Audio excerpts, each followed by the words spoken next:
Hello everyone, কেমন আছেন সবাই? আমি জয়ী, আর জয়ী জয়ফুল লাইফের নতুন একটি ভিডিওতে আপনাদের সকলকে অনেক অনেক স্বাগত জানাই। তো আজকে হলো সোমবার, আর এখন বাজে সকাল ওই 7টা মতন। তো গতকাল রাত্রিবেলা মানে রবিবার রাতে আমরা লোনাভলাতে এই রিসর্টটাতে এসে পৌঁছেছিলাম।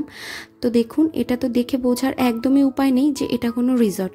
মনে হচ্ছে আমরা কোনো পাড়ার একটি রাস্তাতে দাঁড়িয়ে আছি, যার দুধারে এরকম ছোট ছোট বাড়ি রয়েছে।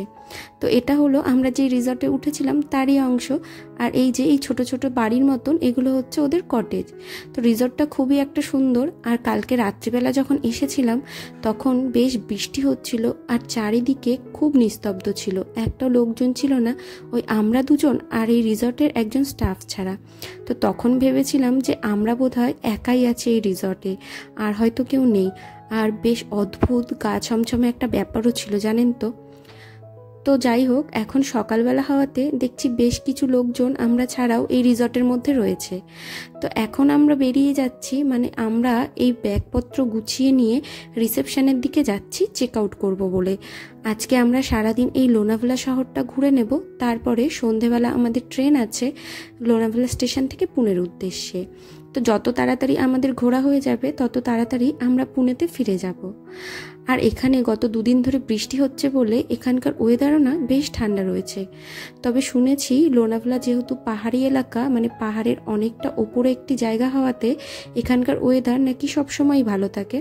তবে এই বর্ষার সময় নাকি এখানকার আবহাওয়া আর প্রাকৃতিক সৌন্দর্য দুটোই আরও অনেক বেশি সুন্দর হয়ে ওঠে। তো রিসর্টটাও বেশ অনেকটা এলাকা নিয়ে তৈরি, আর বেশ মনোরম একটা পরিবেশ রয়েছে এখানে। তো যাই হোক, এখানে তো আর বেশিক্ষণ থাকা হবে না। তো চলুন এখন আমরা রিসেপশনের দিকে গিয়ে চেক আউট করে সাইট সিইংয়ের উদ্দেশ্যে বেরিয়ে পড়ি। তো আজকে আমাদের সাইট সিইংয়ের যাত্রা শুরু হচ্ছে এই মন্দিরটি থেকে। তো এই মন্দিরটি বাইরে থেকে তো অনেকটাই বড়, আর ভেতর থেকেও নাকি খুব সুন্দর। আর এই মন্দিরটির নাম হচ্ছে শ্রী নারায়ণী ধাম। তো চলুন আমরা এবার মন্দিরের ভেতরের দিকে যাই তাহলে।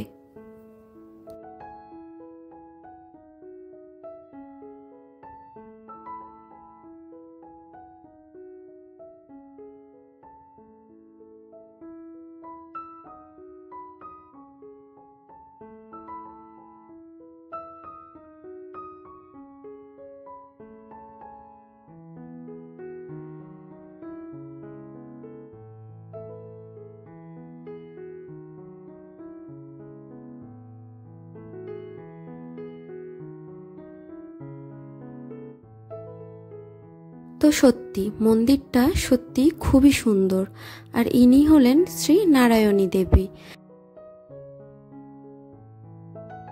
আর এখন আমরা এসেছি এই মন্দিরের ভেতরেই একটা গোশালা আছে সেখানে। আর এইখানে দেখছি অনেক গোমাতাদের একসঙ্গে রাখা হয়েছে, আর এনাদের আবার প্রত্যেকের আলাদা আলাদা নামও রয়েছে। ওই যে ওপরে ওই হলুদ রঙের কাগজগুলোতে তাদের নামগুলো লিখে ঝুলিয়ে রাখা হয়েছে। আর এইদিকে বিক্রি হচ্ছে ওই গোমাতাদের দেওয়ার জন্য খাবার। তো অনেকেই দেখছি এই খাবারগুলো কিনে ওনাদেরকে দান করছেন। তো আমরাও ভাবলাম যে আমরাই বা কেন এই পুণ্যের কাছ থেকে বিরত থাকবো। তো ওই জন্য আমরাও এক বাটি খাবার কিনে নিলাম।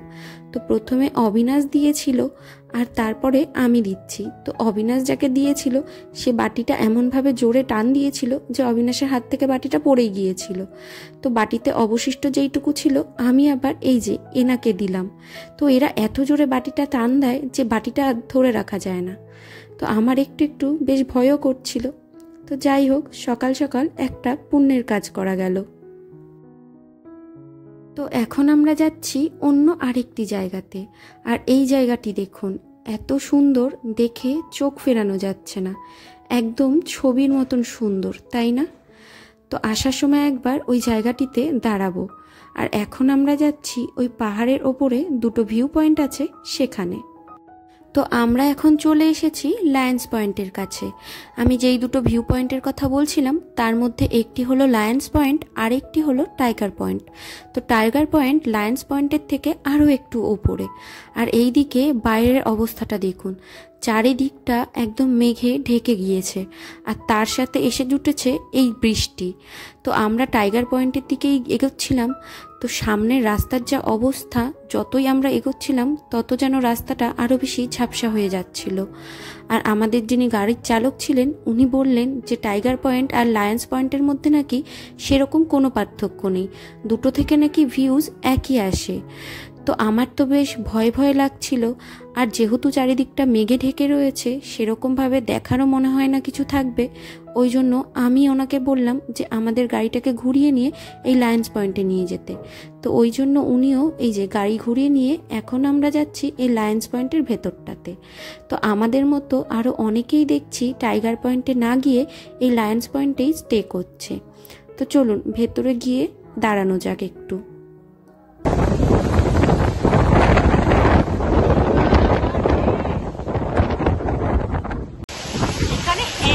হাওয়া দিচ্ছে, এখানে মোটে দাঁড়ানোই যাচ্ছে না, পুরো উড়িয়ে নিয়ে চলে যাচ্ছে।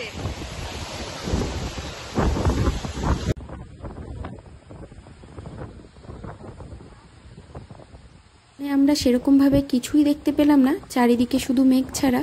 আর এর মধ্যে এখানে আবার ঝমঝম করে বৃষ্টি শুরু হয়ে গিয়েছে। তো সকাল থেকে আমরা সেরকম কিছুই খেয়ে আসিনি, তো এই জন্য বৃষ্টির হাত থেকে আর খিদের হাত থেকে আমাদের মাথা ও পেট দুটো বাঁচাতেই আমরা এখন চলে এসেছি এই সাইডের দোকানগুলোতে। আর এখানে এই যে আমরা অর্ডার দিয়ে দিয়েছিলাম গরম গরম ম্যাগি আর এখানকার বেশ ফেমাস পাকোড়া। তো চলুন এখন এখান থেকে খেয়ে আমরা আবার অন্য জায়গার উদ্দেশ্যে রওনা দেব। তো খাওয়া দাওয়া শেষ করে আমরা গাড়ির দিকেই এগোচ্ছিলাম, হঠাৎ করে চোখ পড়ল এই প্রাণীটির দিকে। তো একে এখানে এই সময় দেখে আমি তো বেশ অবাক হলাম জানেন, যার কিনা এত গরমে মরুভূমিতে থাকার কথা, সে নাকি এই পাহাড়ের এত উঁচুতে এই বৃষ্টির মধ্যে দাঁড়িয়ে রয়েছে। অবাক করার মতোই ঘটনা বটে। আমরা এখন চলে এসেছি অন্য আরেকটি জায়গাতে, আর এই জায়গাটিও এই লোনাভালার বেশ ফেমাস একটি জায়গা। আর বর্ষাকালে তো নাকি এইখানে লোকজন আরও বেশি করে ঘুরতে আসে। তো আমরাও আসার সময় গাড়ি থেকে দূর থেকে দেখলাম যে এখানে বেশ ভালোই ভিড় রয়েছে। তো আমরা এখন একটা ড্যামের দিকে এগোচ্ছি, আর ওই ড্যামটার নাম হলো ভুসি ড্যাম। দুদিনের বৃষ্টিতেই নাকি ওই ড্যামটা ওভারফ্লো হয়ে গিয়েছে, আর ওই ড্যামের জলগুলো নাকি ঝর্ণার আকারে ওই নিচের দিকে নেমে আসছে। আর সেই দৃশ্য দেখতে আর উপভোগ করতে নাকি লোকজন এই বর্ষাকালে এখানে এত ভিড় করে। তো এমনিতেও নাকি লোনাভালা জায়গাটা এই বর্ষাকালেই ঘুরতে আসার মতন একটি জায়গা। তো চলুন আমরাও সেই দিকে গিয়ে দেখি যে এমন কি সেখানে রয়েছে যার জন্য এখানে এত ভিড়। আর এই যে দেখুন, ওই ড্যামটা ওভারফ্লো হওয়াতে এই নিচের এলাকাটা এরকমভাবে জলমগ্ন হয়ে রয়েছে। আর এখন এই জল পাড়িয়ে পাড়িয়েই আমাদেরকে ওই ড্যাম পর্যন্ত পৌঁছতে হবে। আর এখানে জলের পরিমাণটাও বেশ ভালো রয়েছে জানেন, প্রায় ওই হাঁটুর ওপর পর্যন্ত। আর জলের নিচে ছোট বড় পাথর থাকাতে এই জলের মধ্যে থেকে হাঁটতেও বেশ অসুবিধে হচ্ছে। তো এখন আমরা অনেকটাই চলে এসেছি, আর একটু গেলেই ড্যাম পর্যন্ত পৌঁছে যাব।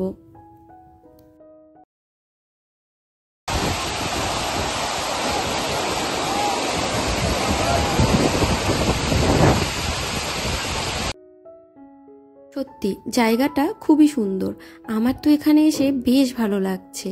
তো প্রথমে যখন শুনেছিলাম যে এখানে অনেকটা জল পেরিয়ে আসতে হবে, তখন একবার ভেবেছিলাম থাক যাওয়ার কোনো প্রয়োজন নেই। তবে এখন ভাবছি যদি না আসতাম তাহলে এত সুন্দর একটা জিনিস মিস করে যেতাম। তো এই যে এইখানে এরকম পাথর কেটে কেটে সিঁড়ির ধাপ ধাপ মতন বানানো আছে, আর ওই ড্যামের জলটা ওভারফ্লো হয়ে ওই সিঁড়ির ওপর থেকে যখন পড়ছে তখন দেখতে এত ভালো লাগছে।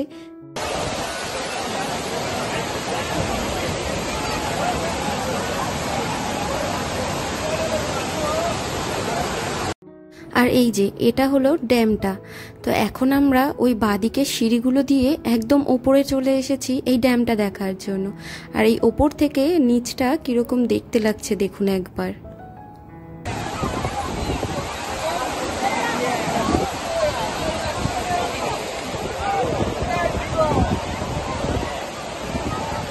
তো আমরা এখন চলে এসেছি আরেকটি জায়গাতে, আর এই জায়গাটির নাম হচ্ছে খান্ডালা। তো খান্ডালা নামটা আমরা কম বেশি প্রত্যেকেই জানি, আর কোথায় শুনেছি বলুন তো এই নামটা? ওই যে রানী মুখার্জি আর আমির খানের একটা বিখ্যাত গান আছে না, এই ক্যা বলতি তু, এই ক্যা মে বলু, সুন সুনা আতি ক্যা খন্ডালা, ক্যা করু আকে মে খন্ডালা।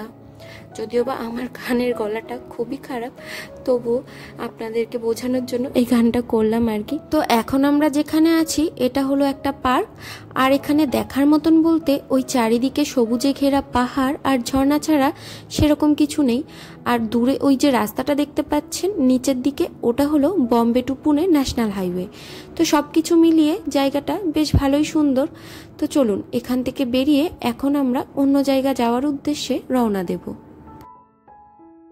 তো আমরা এখন এসেছি এই যে দেখতেই পাচ্ছেন ম্যাপ্রো গার্ডেন নামের একটি জায়গাতে, আর এটি হলো আজকে আমাদের লোনাভালা ট্রিপের লাস্ট ভিজিটিং স্পট। তো এইখানে ঘোরাঘুরি করে নিয়ে আমরা এখান থেকে সোজা চলে যাব লোনাভালা স্টেশনে, আর সেখান থেকে ট্রেন ধরে ফিরে যাব পুনেতে। তো চলুন ভেতরে গিয়ে দেখি যে এখানে কি রয়েছে।